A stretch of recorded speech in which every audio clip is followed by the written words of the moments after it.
What do I keep on saying? Keep a clean sheet, you have a chance to win games.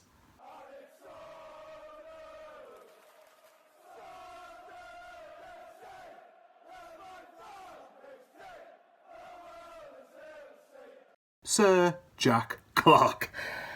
Oh my god.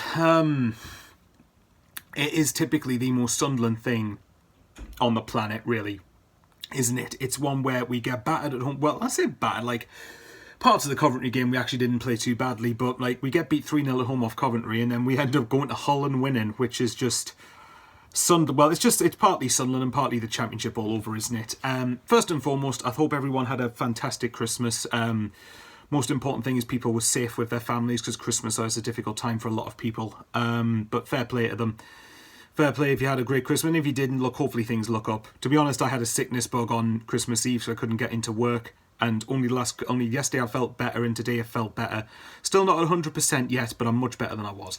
So thanks for everyone on social media who asked how I was. But yeah, let's get on to the game. I think the first half was dull, if I'm honest. The first half was dull, and I think Danny Collins had it right, where I think he said that we were the better side in terms of possession. But again, possession, having for possession's sake, doesn't really mean that much. You have to be able to actually be productive with the possession and actually make something of it while you've got the ball. But second half, I generally thought in the first half, even though we were toothless going forward, I felt our general structure was much, much better. I felt not quite as good as it was against Leeds, because obviously Leeds are better than Hull, and that's not a slight on Hull, because like there's not many teams in the Championship that are better than the relegated sides. But the point is, the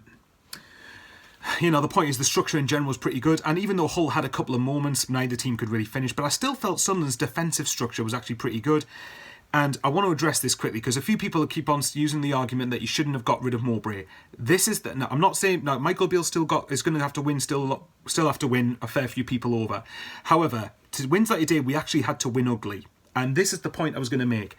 Mowbray didn't have the capability of changing it up in games like that when he needed to. When we needed to go to a team that were going to be hard to play against, away from home, and be structured and be solid and disciplined and organised, Mowbray, unfortunately, as much as I like the bloke, wasn't capable of delivering and doing that.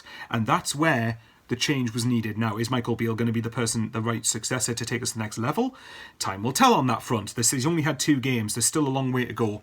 We've obviously got 2 more games of this festive period to come up. And then obviously the big one against Newcastle up the road. But the point is, today I felt second half, I still felt we edged the second half, if I'm honest. I think we had the better of the chances. And look, despite the fact we won today and it's a great win, it doesn't change the fact we need a striker who can score goals. If we're not going to view any of these strikers as good enough, although personally for the likes of Rusney, I'm baffled how he doesn't get more games, if I'm honest. I know people think he's not good enough, but he's only played like 4 games. Come on. If you're entitled to that opinion if you think, but for me it's way too soon to reach a definitive opinion on him. But the point is, that's an area that needs addressing in January, because I think if we had a striker who can score goals, we win that by a couple of goals, in my opinion.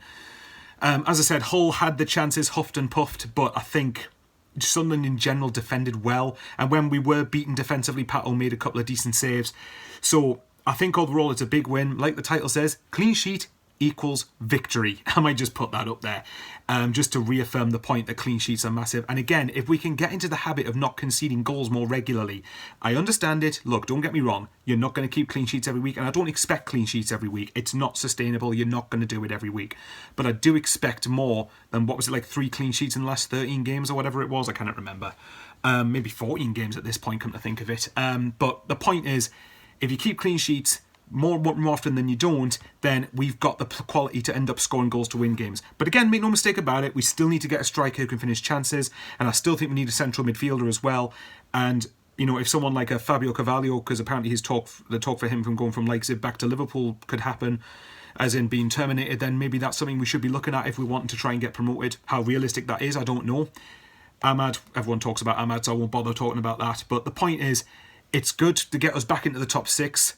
Let's see if we can. Look, we're not going to stay there every week for the rest of the season, but let's just make sure we're in the mix going into the January window and see what ends up happening from there. But no, Clarke took his goal really well and beat his man down the left-hand side. Really good finish. And yeah, fair play to the guy. And actually, overall, I think we just about deserve to win the game. But, that's just my opinion, so be respectful below if you disagree.